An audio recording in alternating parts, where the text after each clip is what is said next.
Newsroom. Venezuela's president once called him the devil. Now he's being treated like one by some priests in Guatemala. President Bush visits an ancient Mayan site today, the next to last stop on his five-nation swing through Latin America. It's billed as a goodwill trip, but Mayan leaders say it's bad mojo, and they're ready for an exorcism.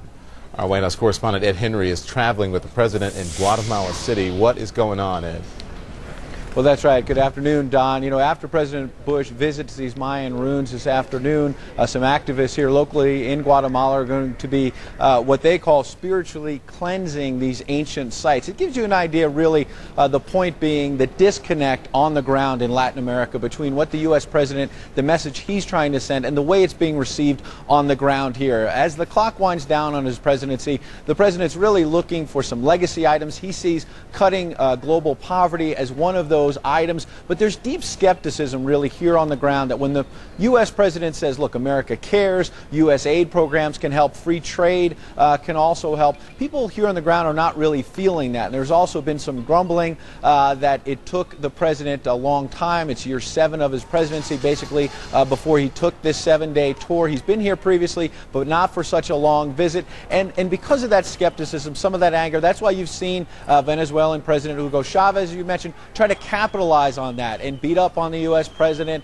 try to hurl these insults, gringo, go home, etc. We've been hearing that for days now. But to keep in perspective, the protests have not been overshadowing the whole trip. Some of them have been quite small. There have been larger ones that Chavez led in Argentina, though. But I think the bottom line is that a lot of people here on the ground don't really feel like the U.S. aid programs have been enough. They don't feel like it's helped them end poverty. And, you know, when we personally check into our hotels here anywhere around the world, traveling with the president, the U.S. State Department gives us advisories, and the one they gave us here was basically don't go out alone, don't bring your laptop out, even in the daylight where it's visible.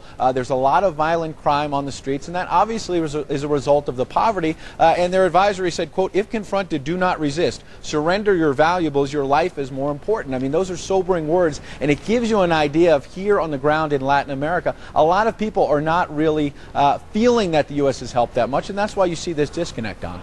You're talking about security, Ed. Let's stick with that, because the president has been greeted, as you've been reporting, by protesters at every turn during this trip.